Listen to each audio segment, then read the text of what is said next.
Welcome to Rock Solid Radio. I'm Linda Hutchinson, the Executive Director of Rock Solid Families. And I'm Merrill Hutchinson, President of Rock Solid Families. And we are excited to have you join us as we talk all things faith, family, and fitness. A special thanks to Maxwell Construction and Mansfield Insurance Agency for their support of Rock Solid Radio, building a stronger community one family at a time.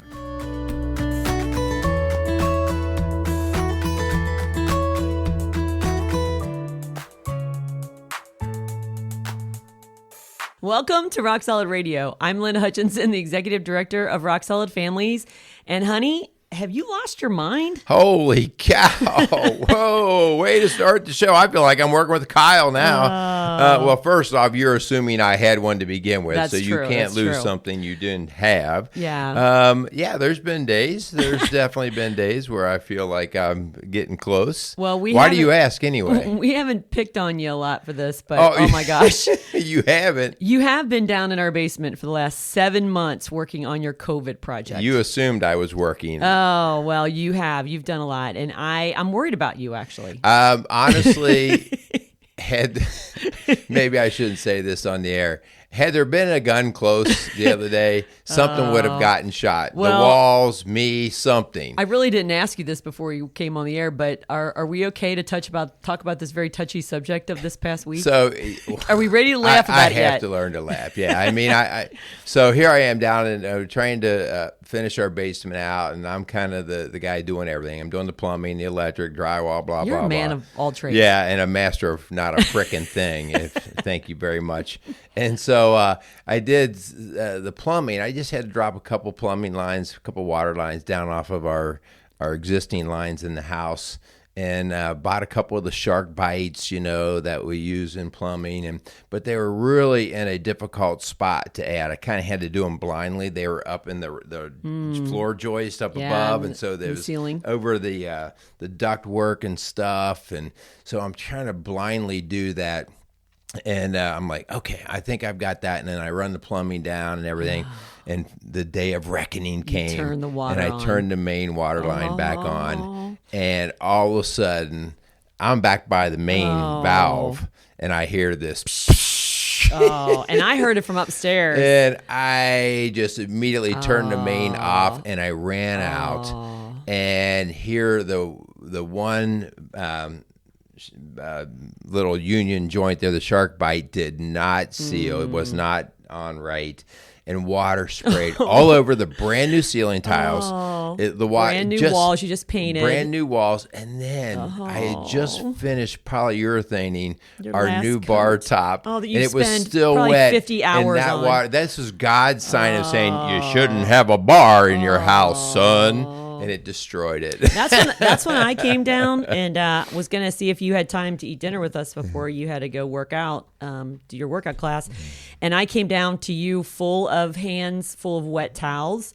And you said, you probably don't want to come down here. And oh my gosh, honey, I didn't know whether I should laugh or cry. And I honestly I asked if you needed help, and you said no. You had dried up all the stuff by then. But I just looked at that mess, and I went right back upstairs, and I told our littlest one, we need to start praying for Dad, because this isn't good.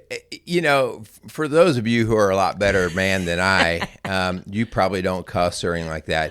But I was so proud of myself that I did not yell. I cussed internally pretty freaking loud, but I did not throw anything. I did not yell or scream. I think because I started laughing internally, like, what else? Like, this will make a great show. Yeah.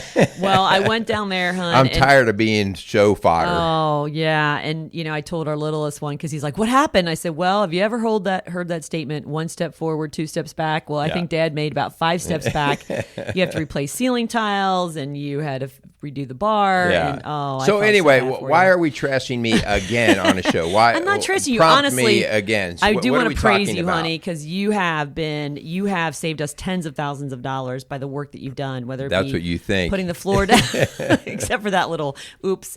But I asked I asked that question because it is the title of our show. So maybe if you're tuning in today, you're starting to feel that way lately with all the craziness out there, that you're losing your mind. I get it. So we're not here, by the way, to minimize or laugh at your pain, because, hon, we have seen a lot of clients that really have been experiencing some of these serious issues. Yeah, and that's actually where we're going to take the show today. The idea of sometimes the amount of stress in life mounts up, and it sometimes seems to hit in waves. Yeah. And the next thing you know, you're just going, am I losing my mind? I can't do this another day. And the reason why that comes up a lot in our conversation is that's why people come to see us. Yeah. They finally have that last straw that broke the back. So, this is not, you and I specifically talk, we do not want to make this a show about COVID and why COVID is causing people to be depressed. Right.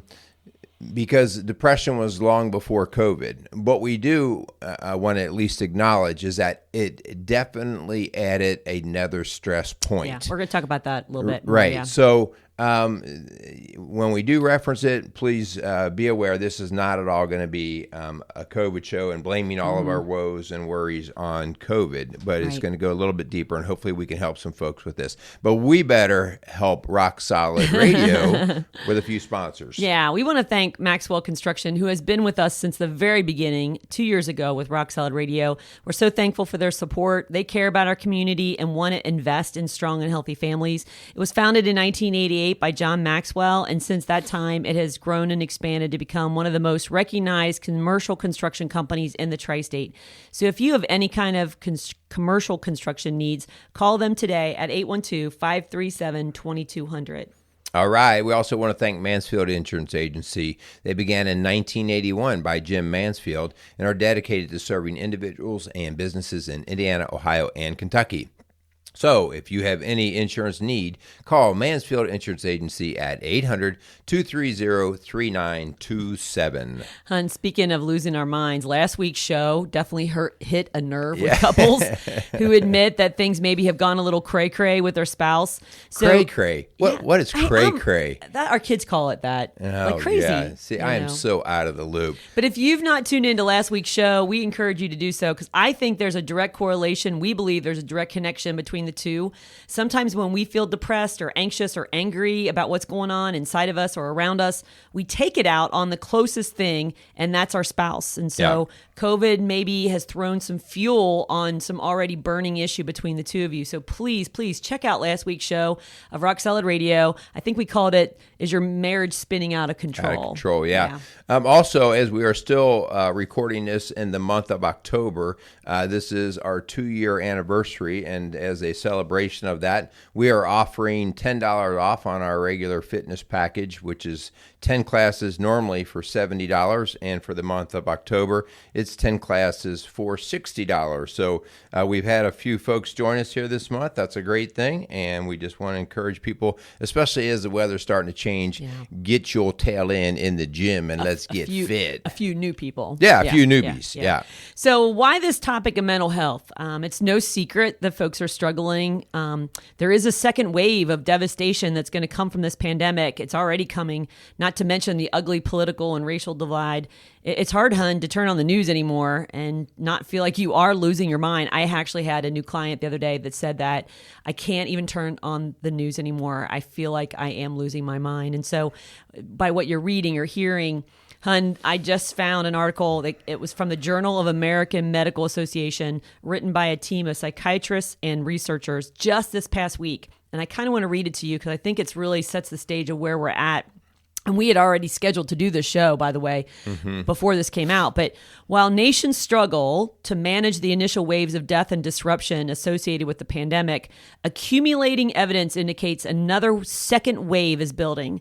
Rising rates of mental health and substance abuse disorder. This imminent mental health surge will bring further challenges for individuals, families, and communities, including increasing deaths from suicide and drug overdose. The researchers cited in June of 2020 a survey from the CDC, which found rates 3 to 4 times what they were just a year ago. with folks suffering from depression, anxiety, PTSD, and substance abuse. Let's slow down just a little bit. So, yeah, this is not in reference to COVID. This is in reference to the wave of mental illness that's coming. Yeah. And due in large part, again, or part of that is COVID. Right. But the idea that our numbers of mental health issues are, would you say, 3 to 4 times higher than last just a year ago? Yeah. And we have seen that. I did some number Definitely. crunching this year for our 2-year anniversary. And January and February, right before the pandemic, we were seeing some of our better numbers since we've been open. But just in the past 7 months, we have seen a 15 to 20% increase in the number of new clients, the number of sessions, the number of folks that we see per month. So it's happening here too. Yeah. So we want to have some conversation today just about what kind of mental illness issues are out there, how we locate them or screen them or detect. We, in our particular business, we do not diagnose mental illness. Right. Having said that, we recognize a lot of it when it comes in our door. And so we make referrals out to medical professionals who are qualified to actually make the diagnosis. Yeah. Hun, before we move on to some advice and some things to screen and help our listeners, I kind of want to bring up something that this journal article really referenced, and we've seen that here. There is a lot of issues of prolonged or complicated grief surrounding hundreds of thousands of families, Hun, who have lost loved ones during the pandemic. And I'm not just talking about from COVID. You and I both know of family and friends who've lost loved ones who maybe they weren't able to see at the end in the hospital, Right. or they weren't allowed to have a funeral with family and friends to celebrate their life. And so all that comes into play, not just with the COVID deaths, but they estimate just with the COVID deaths alone, there are 2 million people in the United States who are grieving the loss of someone. And so that just compounds our struggles that we already have, our normal stressors. Yeah. So, and by the way, prolonged or complicated grief, Hun, is if you struggle with really getting back to a normal life pattern after 6 months of losing someone. So yes, there's a difference between stages of grief and prolonged grief. And so there's a big difference. One's very unhealthy and it could debilitate you. Yeah. So, Hun, let's get in and talk a little bit about, are you losing your mind? Taking it beyond just a phrase. My mom used to say that all the time. You kids are making me lose my mind. And I think I've said that a time or two lately. Yeah. And so to put some seriousness behind it, are you getting to a point where maybe you do need some help? And maybe you're not noticing it, or at least you haven't recognized it to call it out, but people around you are. Yeah. Other or maybe people, you see it in other people. Yeah. And you're seeing some different things. So we want to kind of help with just that first initial screening or diagnosing, at least at the level of saying, I wonder if something's going on. So the whole first idea is recognizing or having some self-awareness and some self-care. Being in the profession that we're in, Hun, I'm pretty in tune when my ticker's not ticking. You are. Right? And I'm not talking about everything my from heart. an appendix. I mean, you were able to call out your appendix. It's just, I don't know. I think it's all part of the wiring, and I know when my motor's not running right. Yeah. And so, and a lot of folks are not, as I've come to realize, are not that way. Hun, you're somebody who you seldom go to the doctor. You just I guess I do my preventative screening. You do some preventative screening after my nudging and urging. I do my mammogram, my pap smear, all those things. Yeah, but the idea that you start to tune in more, am I operating fully? Yeah. And I want to be careful here, at the risk of overanalyzing. Sure. Because you can certainly get to a Google point where everything. you can question way too much. So there's a healthy level. And then once you kind of check and evaluate, then you move on. Yeah. So the question is really to ask yourself, how am I doing through all of this? How am I really doing? How's my own yard? Without even realizing it, you may be spending a lot of time slinging mud and throwing garbage with your negative attitude or destructive thoughts. And is there a lot of garbage in your head, in your heart that you need to clean up? Maybe you're just feeling overwhelmed. I mean, that's what kind of people have been coming in with, hon. They don't even know how to put their finger on it. They just feel overwhelmed. Yeah. And maybe that's how you're feeling. I think another thing to help point direction to people is if you notice your moods are staying longer and they might be more extreme. So in other words, I know what it is to kind of be in a bad mood or be a little sad, but it seems to be going a little bit longer. It's lasted now for a week and a half, 2 weeks. Right. Or maybe it's a little bit deeper. Like, man, I'm really in a funk and I can't seem to get out. Or even we see the other side, extreme highs where people can't sleep. Manic. Yeah, they're in what we would refer to as a manic phase. They're running crazy. They have lots of ideas. Lots going on. They're buying, selling.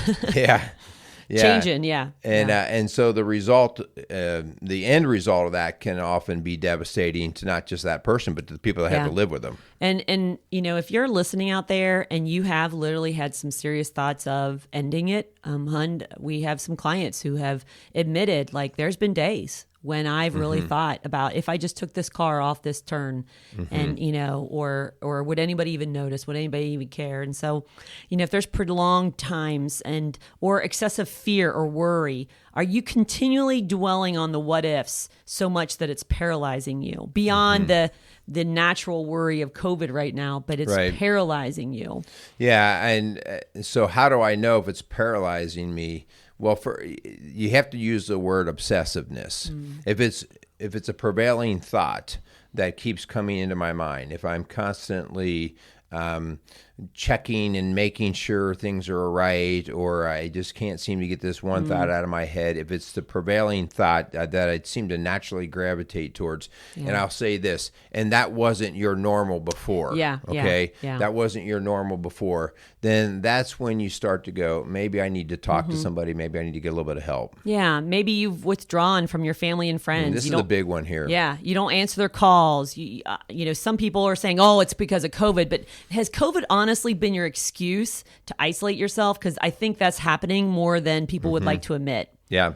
So isolation or change in habits are a big sign where we see that with all groups. I'd say I see it a lot with men, just with the men I work with. And I think a lot of that has to do with they're not quite sure how to bring it up, whether they should bring up a concern or worry or fear that they have. And so it's just kind of better to just keep it quiet and it'll go away. Yeah. And it's kind of the thought. I do see that, hun. I think there's a lot more men that's shoving it and hiding it than women. I think women are a little bit more willing to say, hey, I'm overwhelmed, I'm stressed out, where guys feel like it shows a sign of weakness. If your eating and sleeping habits have changed, it's all interconnected. Our mental health and our physical health go hand in hand. And when one is suffering, the other does. So let's say you have to, you're not answering these questions, or maybe you're denying these things. Chances are, if you're in a bad place mentally, you're not going to be able to see it.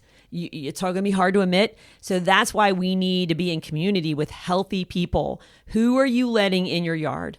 If they're negative, unhealthy people too, that are carrying around their garbage and dumping it in your yard, then you've got to get around some new friends. Hun, I think this is a huge point in terms of your community, and your community is not just who you immediately see every day, but it's kind of what you expose yourself to. If you're constantly listening to the negative stuff, whether in my case, I know it can be talk radio, it can be reading the news, and there's that fine line of obsessing over a news story versus being informed and educated. And it's so easy sometimes when you find yourself in this rut to feed yourself with the negative community, the negative news.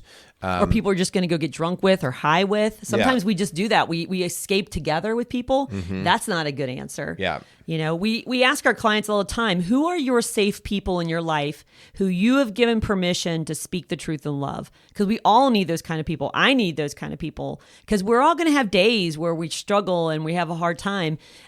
So I think that's really, hun, the problem is that there's so many people struggling that we're not looking beyond our own issues to say, okay, how are the people around me doing? How are my loved ones doing? How are my coworkers doing? Because we are so entrenched with our own issues right now. Right. So you might have to get different circles, whether it be a different job, different friends, different neighborhood, maybe even a different church, or maybe a church to start with. Yeah, so when you get to that point, you've kind of done some analysis here on just how you're feeling and behaving, who you're hanging with, and your mind is still not, but I always use the word solid. I just don't feel solid. I don't feel strong. And so it may be that time to seek out a professional, and it may be a medical professional. It may be a counselor. I think the key here is, and we always say this, hon, if somebody forces you and you're only going because somebody makes you go, you're kind of wasting everybody's time. It has to be within you to say, I need to do this. Yeah. Because there's usually work involved. Whether it's taking a medicine, you got to do that, or whether it's actually cognitive work where we talk about how you're thinking and how that's affecting how you're feeling. Stinking thinking is what I always say. Stinking thinking, yeah. And that's why I call Rock Solid Families. That's what we do every day. We kind of see ourselves, hon, as like an EMT, where we are not the doctors, but we help assess and triage the problem. And sometimes it's all folks need is some new healthy habits or some new helpful tools. Hun, we get a lot of referrals from primary care doctors. Yeah. We have great relationships with many physicians in our area. We work together to find the right combination. It might be a combination of life coaching and medication. Right. We're not pushing drugs, but sometimes there's a chemical imbalance there that needs to be helped with some medication. Yeah, and it might even be outside of the medication world, because we call ourselves coaches. We look at so many different facets of life. Honestly, it might be that you're a financial train wreck and you need financial guidance, and so your depression or feeling terrible, maybe you've lost your job and you have no money, you have no savings, and it's that pressure.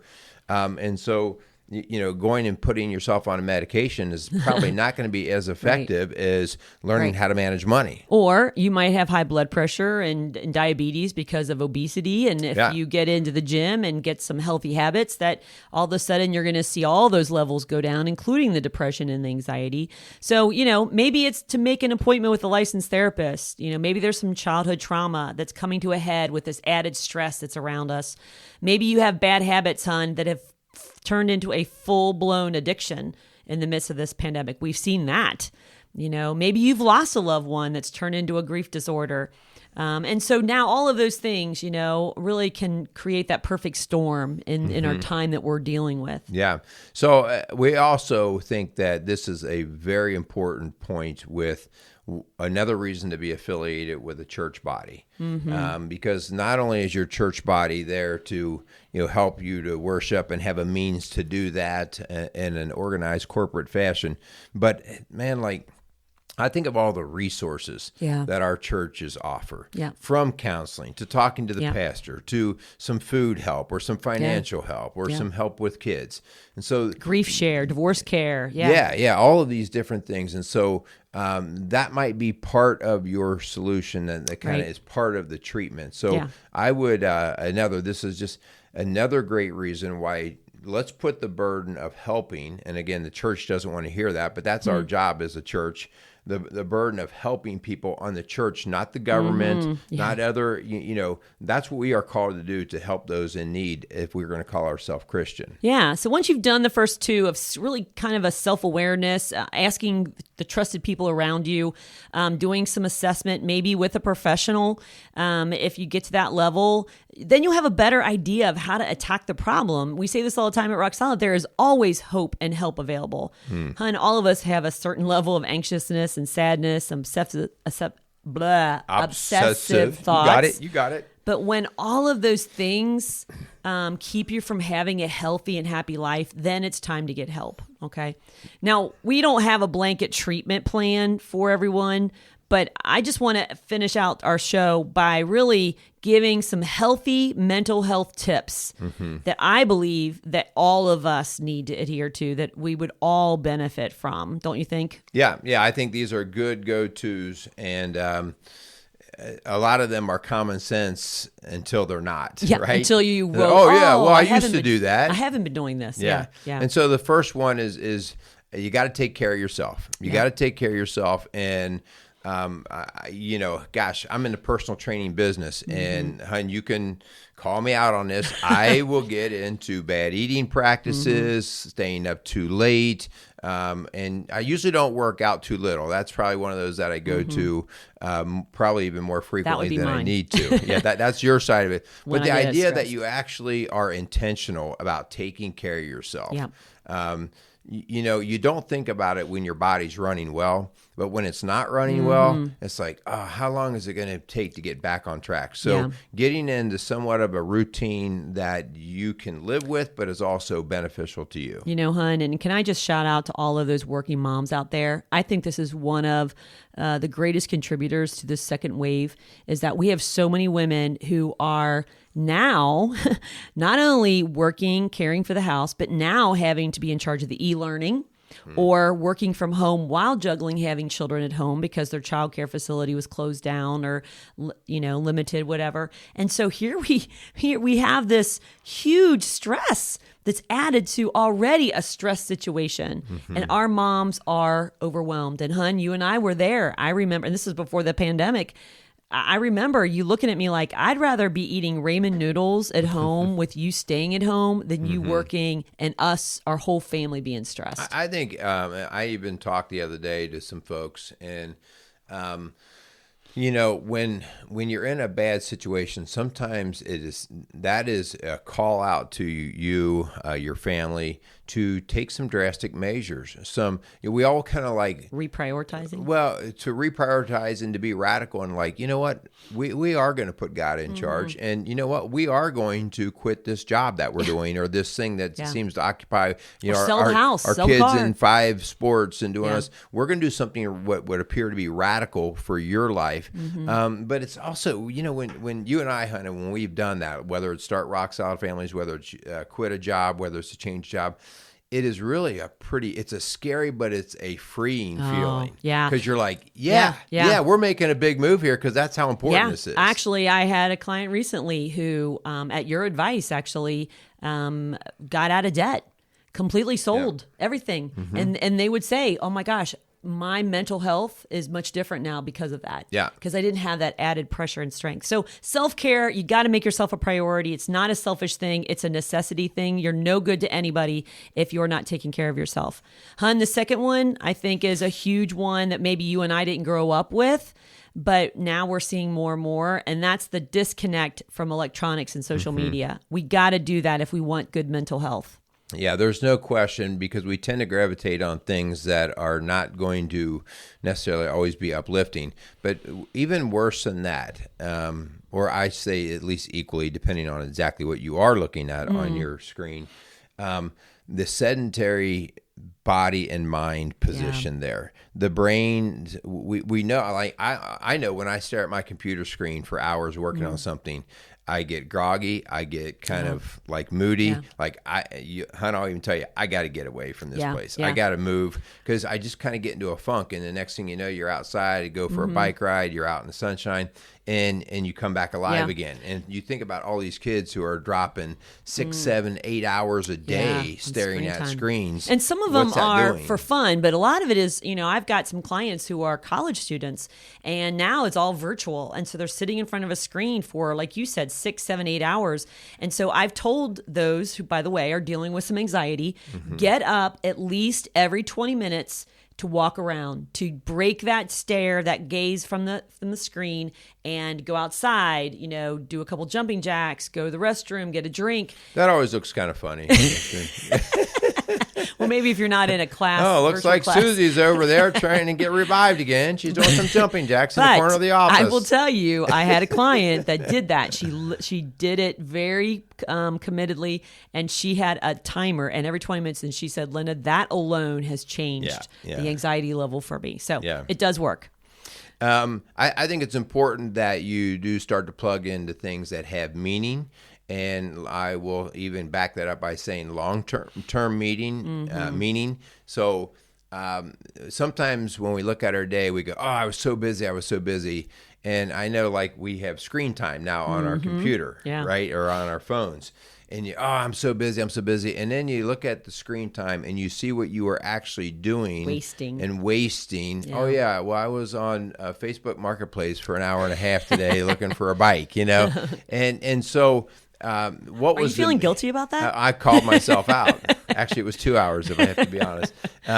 So the idea that you provide something that's meaningful, and a lot of times that is doing something for yourself. But, Hunt, I think just as importantly, when we become so self-absorbed, we can't stop thinking about how miserable we can be. And so the antidote to that is start thinking about others. Yeah. How about serving others? Yeah, absolutely. I feel like our meaning and purpose really comes from reaching out and expanding our life, making us happier by serving and helping others. There's no limit to what we can do, whether it be at a school, whether it be at a church, whether it be, in our neighborhood, for a nonprofit, for rock solid families, Yeah. But, just really serving others, putting others above yourself really does change your perspective. Yeah. I think it's important. When you get into these bad times and you're not feeling yourself, it's a shame, but if you're not in that habit of praying, this is a call to doing that. Absolutely. To meditate on God's word, to relax, to pray. I know you like to journal and stuff. Whatever it means for you, if it's quiet walks in the woods and you're just reaching out to God, to get back in touch with that, I think that definitely provides a sense of peace for people. And also, you're basically invoking the power of the Holy Spirit, which, let's not discredit exactly what the Spirit has been put there for. I think of computer, which I really didn't understand this, but a tech guy told me that when you reboot your computer, you reconfigure everything. Everything kind of goes back into its right place. Yeah. And I think we need that in our brain. In our soul. We have to have margin in our day to relax and to give ourselves some white space so we can reconfigure things. So we kind of almost reprioritize, put things in their proper perspective. I think that's important. And I want to jump on the word perspective. And I'm going to do this cautiously because we don't need any kind of emails about how cold-hearted we are or anything like that. I was listening to a show the other day about COVID and about how we're actually using a death ticker on the news. You're seeing, there's 20,000 died today, or 10,000, or 210,000 they accumulated, and so it's a running ticker, almost like there's a running ticker on the national debt. And when you keep your eyes focused on something that is that death, right? And that's what you look at. The point being there was we don't have a running ticker that's on the news every day of car deaths, of heart attacks, of drug overdoses, of divorces, family breakups. And thank God we don't, right? Because many of those things can be far, far more severe. And so my point is this: keeping perspective. Yeah. Don't what are you let focusing whatever on? If you're letting the news determine what's going to panic you, what's going to set your mind for depression or anxiety. Be careful with that. Get some perspective. We've always used the phrase, the sun is going to come up tomorrow. Tomorrow's a new day. His mercies are new each morning, the Bible says. Yeah. And it's so having that perspective allows you to, as you just said before, to reboot. Yeah. And rebooting, the idea that I know that I can reboot allows me to have peace. Yeah. And I think that's why you said, Hun, when we were preparing for the show, I don't want this to be a COVID crisis show. Right. Because that's really taking the eyes off of hope and help. Yep. And both are available. And Hun, can I just say, you've got to keep your mind clear. It is so important to keep alcohol and drugs to a minimum or out of your life. Many people are using both of those to self-medicate and almost kind of like numb themselves from the pain. And that is just throwing fuel on the fire. Yeah. So we're going to close things out here. Hopefully you got some ideas. Hopefully you're just kind of being a little bit into the self-assessment, or maybe an assessment of a family member or friend. And again, when we're helping other people with this, we do this with love. You don't ever look at somebody and say, I think you're depressed. You're crazy. You're losing your mind. Wait, you say that to me all the time. But when we're helping other people, we have to do it in a way that allows that relationship to do its work, to actually benefit it. If you do it in a way that you turn each other off, you just lost the opportunity to help. Yeah. So seeking help is not a sign of weakness. It really is a sign of strength. Just as it requires effort to build and maintain your physical health, it does so with your mental health as well. And so, hon, I love the writers of Hebrews that tells us how we can persevere even in these tough times of a worldwide pandemic. In Hebrews 10:22 through 25, he writes, "Let us draw near to God with a sincere heart and with the full assurance that faith brings. Let us hold unswervingly to the hope we profess, for he who promised is faithful. And let us consider how we can spur one another on toward love and good deeds." In other words, encourage one another. So we're praying for you that you will draw near to God, believing that he is able. He is bigger than COVID. He is bigger than your finances. He is bigger than your issues at home. That's where we can find the light in the darkness. So we pray that you will hold on to that hope that he's promised you and for your family. And we pray that you'll be in relationship and community with other people, healthy people. Yeah. So as we close out, Linda, you and I are here at Rock Solid Families, and please reach out to us. Give us a call, 812-576-7625. That's ROCK. And you can reach out on our website at rocksolidfamilies.org. If you run into a bump on the website, we're actually redoing some website stuff. Yeah, we are. We're excited about that. It might have some temporary closures there as it's under construction. We're going to try to bring that a little bit more life and make it more user-friendly. So that's kind of cool. We appreciate all you listeners. I'm going to say this again. Please share this show because the messages that are already out there that are causing anxiety and stress and worry, they're out there and they are permeating the air. And so getting messages like this and other good positive messages, things that are fun, uplifting, we can use more and more of it. And so, Linda, you and I are hoping that this is part of our work to help people move through this time. And please don't isolate yourselves from others. The enemy loves when we do that, when we sit in the darkness alone with him, because we need each other. So we are better together. All right. So for Rock Solid Radio, we would like to thank all of our listeners out there, building a stronger community, one family at a time. Make it a great day. Thanks for joining us for another episode of Rock Solid Radio. For help or more information about what you've heard on today's show, contact us at rocksolidfamilies.org or call us at 812-576-ROCK. That's 812-576-ROCK. Again, a huge thanks to our sponsors, Maxwell Construction and Mansfield Insurance Agency. If you have questions you'd like answered on our show or you want to chime in on something you heard, go to our Facebook page, Rock Solid Families. We'd love to hear from you. Don't forget to tune in next week for another episode of Rock Solid Radio. I'm Linda Hutchinson, and for my husband Merrill and I, thanks for tuning in to Rock Solid Radio, building a stronger community, one family at a time.